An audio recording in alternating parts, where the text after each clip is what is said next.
जय माता जी। हर हर महादेव। मैं हूँ अर्चना तिवारी। स्वागत करती हूँ अपने चैनल ज्ञान की बात विद अर्चना चिंतामणि में। आप लोगों का कैसे हैं आप लोग, ये बताने के लिए कमेंट बॉक्स में हर हर महादेव जय माता जी ज़रूर लिखें। आज का एक प्रश्न जिनका नाम मेहंदी है, उन्होंने किया था कि दीपक क्यों जलाते हैं। दीपक की रोशनी से उनका प्रश्न करने का यही अर्थ था कि दीपक की रोशनी से जो हमको खुद रोशनी देता है, उसको हम कैसे रोशनी दे सकते हैं। चाहे हम जितना दीपक जला लें, सूरज की तरह रोशनी नहीं दे सकते हैं। तो आज बात करते हैं सबसे पहले इसी के बारे में। यहाँ महत्व दीपक का दिखाया जा रहा है, क्योंकि दीपक ही जलाया जा रहा है, दीपक की ही रोशनी बताई जा रही है और दीपक को सूर्य से तुलना की जा रही है। तो इन सारी चीज़ों को समझने के लिए सबसे पहले कि आप कैसे हैं, ये बताने के लिए कमेंट बॉक्स में हर हर महादेव जय माता जी ज़रूर लिखें। उम्मीद है, आशा है, विश्वास है, भगवान से प्रार्थना है कि सुखी और संपन्न रहें आप अपने परिवार में।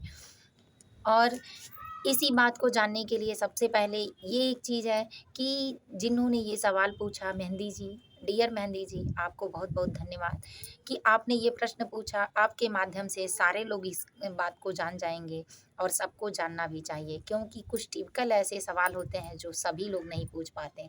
तो सबसे पहले तो आपका ये प्रश्न पूछने के लिए बहुत-बहुत धन्यवाद। अगर आपको इस वीडियो से संतुष्टि नहीं मिलती है, तो आप अगला कमेंट ज़रूर करिएगा, अगली वीडियो भी आपको मिलेगी। तो सबसे पहले जानते हैं कि दीपक की रोशनी। सबसे पहले कि किसी भी हिंदू धर्म में, पूजा पाठ में या कोई भी हो, चाहे जीने से संबंधित हो, मरने से संबंधित हो, पूजा की जगह हो, जो भी जगह होती है जहाँ हम अपने सिवा किसी और के लिए कुछ काम करते हैं, तो वहाँ दीपक ज़रूर जलाते हैं। तो दीपक इसलिए जलाते हैं कि कोई भी काम करने से पहले अग्नि देवता, सनातन धर्म में, हिंदू धर्म में अग्नि देवता को साक्षी माना जाता है।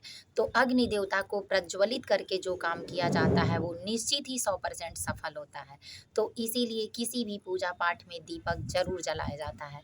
अब दीपक जलाने का महत्व ये है कि दीपक जलाने से सबसे पहले जो हमारे अंदर का अंधकार होता है, वो दूर होता है और सकारात्मक शक्तियाँ निवास करती हैं। हमारा पूजा मंदिर हमारे जिस तरह से ज्वेलरी के कोष होते हैं, घर में धन संपदा का कोष होता है, सुरक्षित होता है, उसी तरह से हमारा पूजा मंदिर है। अगर घर में पूजा मंदिर सुरक्षित है, साफ-सफाई है, पूजा पाठ अच्छा हो रहा है, तो आप घर की गरीबी बहुत जल्दी से दूर हो जाएगी। लेकिन अगर नहीं ऐसा हो रहा है, तो इसके माध्यम से गरीबी आपके घर में प्रवेश कर जाएगी। ये भी गीता पुराण शास्त्र के अनुसार 100% सही है। आप चाहें तो पढ़ के भी देख सकते हैं। तो दीपक जलाने का एक साक्ष्य है कि जब हम कोई पूजा पाठ धर्म करने जाते हैं, तो वहाँ अग्नि देवता को साक्षी मानकर दीपक प्रज्वलित करते हैं। तो दीपक हमारे पूजा करने का, हमारे परिश्रम का, यानी हमारे आत्मा का, अंतरात्मा का, हमारे मन का, हमारे ज्ञानेंद्रियों का, हमारे जो 5 ज्ञानेंद्रियाँ हैं, उनका भी साक्षात साक्षी होता है। इसलिए कि हमारा मन उसके बस में चला जाता है सकारात्मक शक्तियों के रूप में। जब हम दीपक जलाते हैं, तो इस बात को बहुत अच्छे से ये बात समझ मतलब अग्नि देवता से अटैच होता है जिस तरह से, उसी तरह से जो कंट्रोवर्सी होती है एक आपके मन की कहीं और भटकने नहीं देगा, वो चीज़ें नहीं होने देता है। और अपनी तरह से एक कंट्रोल करने की जो साहस और शक्ति होती है, तनाव को दूर करने का, मन को एकाग्र करने का, वो शक्ति दीपक से मिलती है। तो इसीलिए पूजा में दीपक जलाया जाता है। अब वैज्ञानिक तरीके से भी इसका साक्ष्य है कि दीपक जलाने से जो सूक्ष्म कीटाणु होते हैं, वो नष्ट हो जाते हैं, हमारे घर में नकारात्मक शक्तियाँ दूर हो जाती हैं। दीपक जलाने से हमारे मन का जो प्रेम भगवान के प्रति है भाव, वो समर्पित होने का भाव स्पष्ट और सही हो जाता है। दीपक जलाने से मन का अंधकार दूर होता है। जिस तरह से एक छोटा-सा दीपक एक रूम में अगर जला दीजिए अंधेरे रूम में, तो धीरे-धीरे करके पूरे रूम को उजाला कर देगा। सेम उसी तरह से हमारे अंदर आत्मा है जो दीपक के समान है, तो जब हम उस दीपक को जलाते हैं, तो उससे उसका अटैच बढ़ता है और बढ़ने के कारण हमारी आत्मा का भी दीपक जल जाता है और हम अपने भगवान के प्रति समर्पित होने लगते हैं, रास्ता दिखने लगता है, सही काम में ऊर्जा जाने लगती है, प्रसन्न चित्त मन हो जाता है, जिससे शरीर और मन दोनों स्वस्थ होता है, तो हम स्वस्थ होते हैं। तो एक दीपक जलाने से हमारे मन की रोशनी जाग जाती है, हमारे भविष्य का दीपक भी उज्ज्वल रास्ते पर दिखाई देता है, क्योंकि जब सकारात्मक शक्तियाँ और ऊर्जा एनर्जी हमारे अंदर बढ़ती है, तो हमको अच्छा काम करने के लिए अच्छी शक्ति प्रदान करती है, अच्छी सोच देती है, अच्छी सफलता के मार्ग दिखाती है। जब हम इसका एक छोटा-सा उदाहरण है कि जब आप दुखी होते हैं, तो दुखी होने में जो काम आप अच्छे से नहीं कर पाते हैं, अगर खुश होते हैं तो उसी काम को आप कम समय में, कम दिन में, कम पैसे में, कम लागत में और अच्छे से बिना किसी सलाह का कर पाते हैं। तो इसलिए कि आपके अंदर सकारात्मक शक्तियाँ आती हैं। तो इसीलिए दीपक को प्रज्वलित किया जाता है और रहा सवाल कि सूरज से उसकी तुलना नहीं की जाती है, क्योंकि वो सूरज से तुलना इसलिए सूरज भी एक देवता है, जो हमको रोशनी देते हैं। हम भगवान नहीं हो सकते, लेकिन हम भगवान हमारे हर एक के अंदर निवास करता है।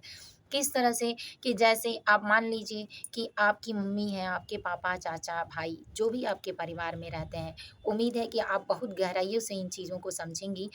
तो जो भी आपके साथ रहता है, उसके शरीर में जब तक आपके प्रति प्रेम है, तब तक आपका पति है, आपका बच्चा है, आपकी माँ है, आपका भाई है। लेकिन शरीर से प्राण निकलते ही जो प्राण अपने बस में नहीं है, जो अपना नहीं है, जिसको सिर्फ़ परमात्मा ही बनाता है और सिर्फ़ भगवान ही बनाते हैं, जिसके बारे में हम कुछ जानते नहीं हैं, सुनते नहीं हैं।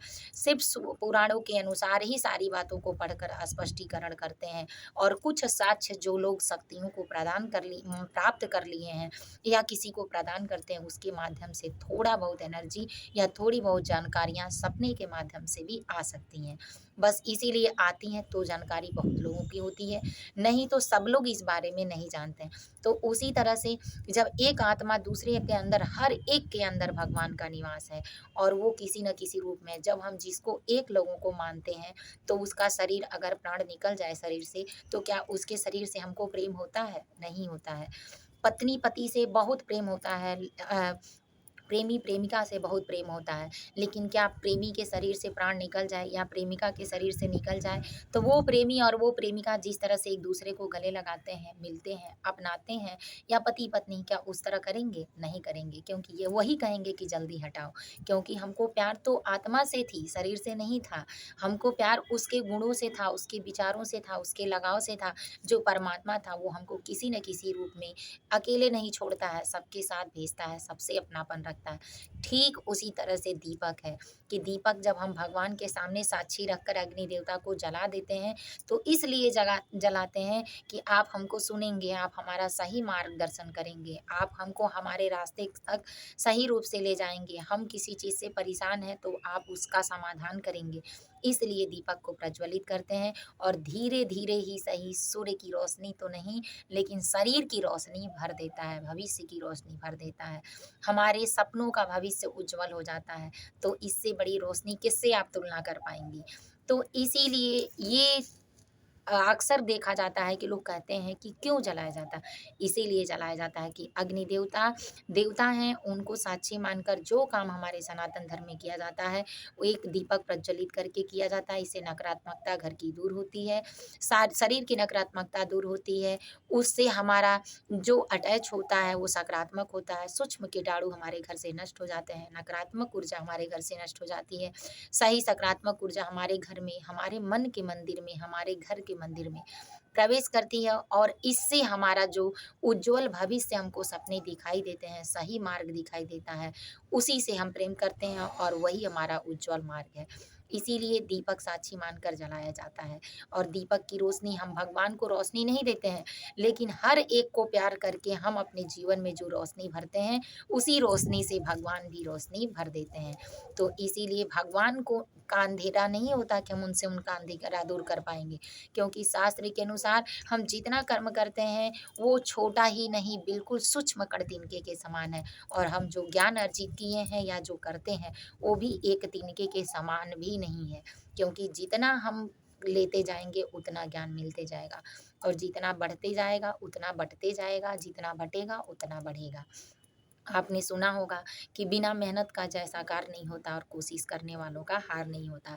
तो ये आत्मा सही रास्ते पर सही दीप प्रज्वलित कर कर कोशिश करती रहती है और अंत में हार नहीं होता। जब वहाँ जाती है तो पूरा हिसाब के साथ हिसाब होता है। तो उम्मीद है कि आपको ये वीडियो पसंद आया होगा। अगर नहीं आया हो तो भी आशा करते हैं कि आप कमेंट ज़रूर करेंगी। इसी तरह का अगला भी कमेंट करें ताकि मैं कुछ और भी विशेष बातों पे बात कर पाऊँ। आपका बहुत-बहुत धन्यवाद। जय माता दी, हर हर महादेव।